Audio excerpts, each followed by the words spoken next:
Hey, it's Alicia here, and in this video I want to show you guys how I create Simply Divine Details jewelry. So let's get right to it.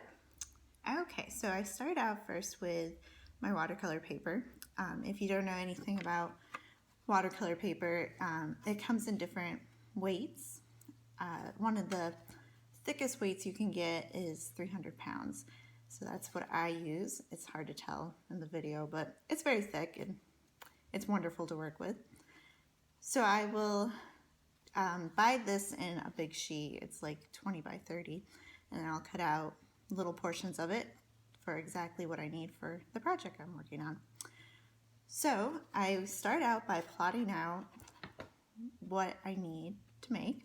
So this sheet's got earrings on it, and my little templates look like, oh goodness, trying to pick them up.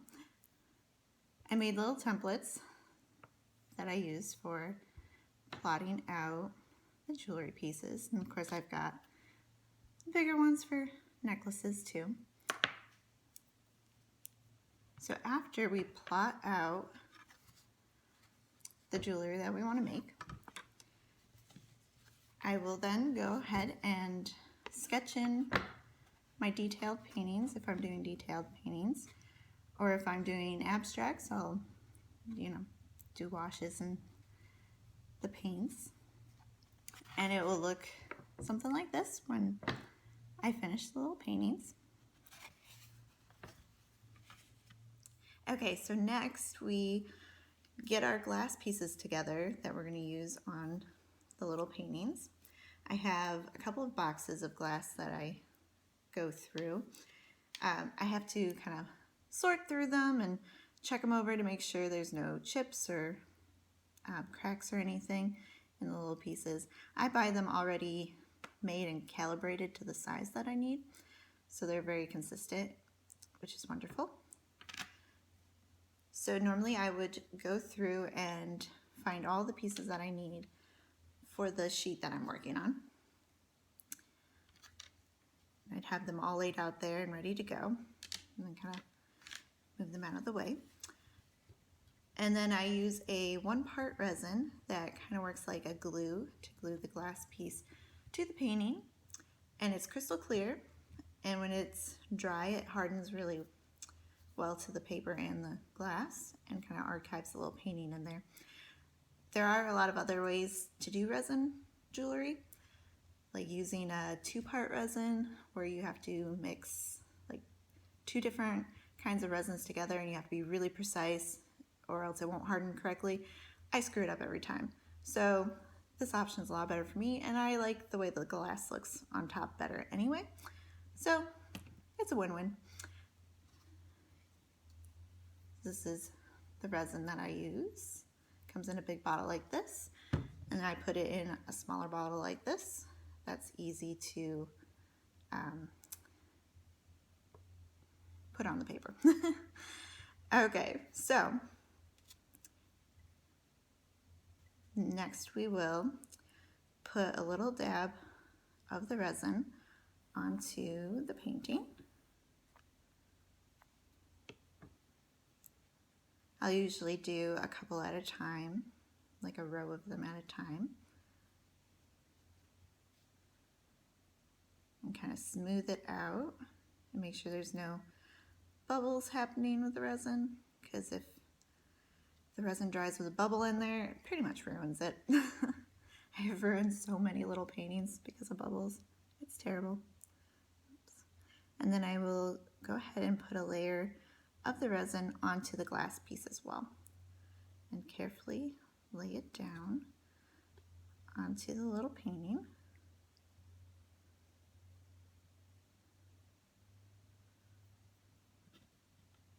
This gets a little bit messy and I end up with it all over my fingers.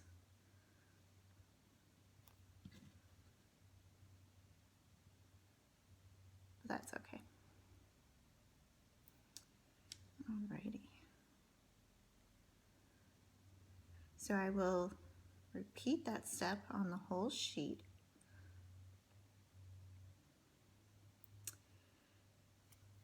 And I just have to kind of go through, make sure kind of tap out any bubbles that may have happened when we laid the glass down.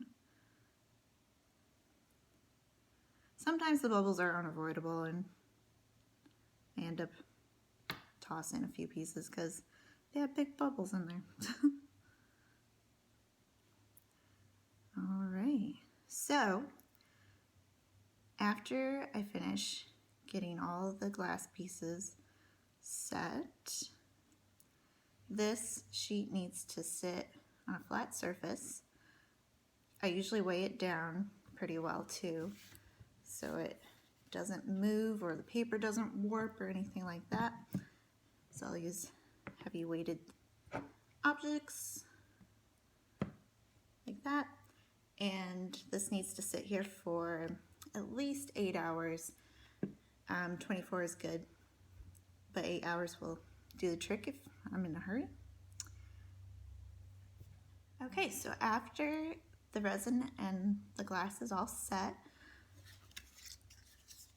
we'll have a sheet that looks like this. This one's a sheet of necklaces that I'm working on. It's kind of fun looking. So I will take a pair of really heavy duty scissors. I kind of have a short window of time that I can cut these out before the resin is too hard to cut through it. So after it's dried for at most 24 hours, I can still get in there and cut out the pieces. So I just kind of cut around each of these. It's a little tough, but that's okay.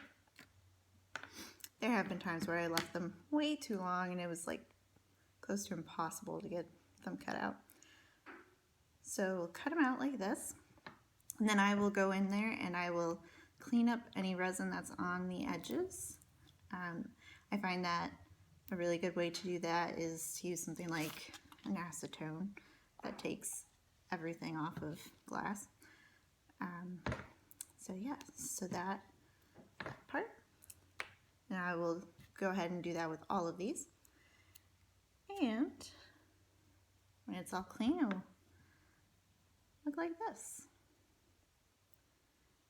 So my next step is, if I'm doing necklaces, like this one would be for a pendant, I will go ahead and put another layer of resin onto the back of that piece and smooth it all out.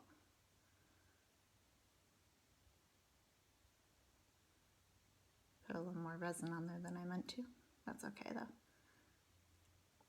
And then we let that dry for a little bit. If I'm doing earrings, I usually paint the little backs of the earrings. I did this one in gray. And then I will sign the backs. My little signature on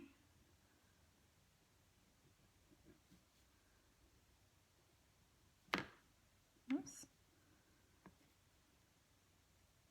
You see that okay? Signature on this one. And then I'll go ahead and cover the backs of these ones with resin as well.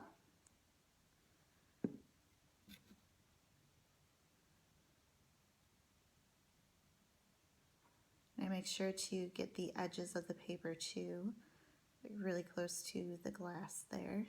So just everything's nice and covered and secure.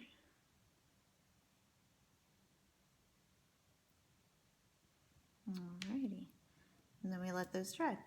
When it's just a small layer like this on the back of the pendants or the earrings, it doesn't take too long to dry, a couple of hours, and then I'm good to go. So after it is all dry,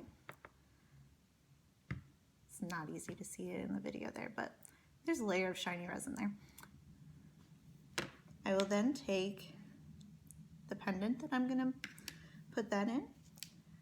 I like to take a little piece of sandpaper and kind of scuff up the inside of the pendant so it's got a little bit extra something to hold on to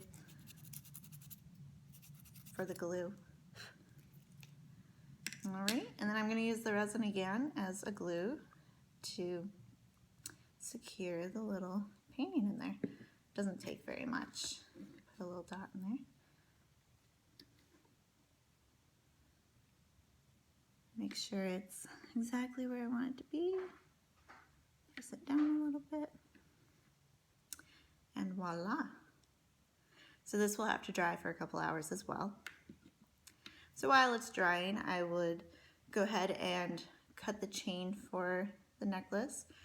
Let's see, I buy them by the spool, and then I cut exactly the length I need, and I'll put the little clasps on them and everything.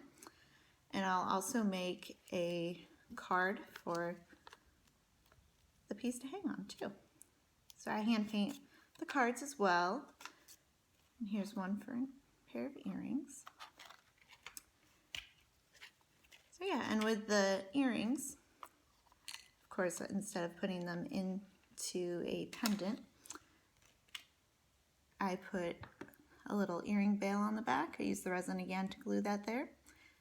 And then an ear wire. And we've got earrings.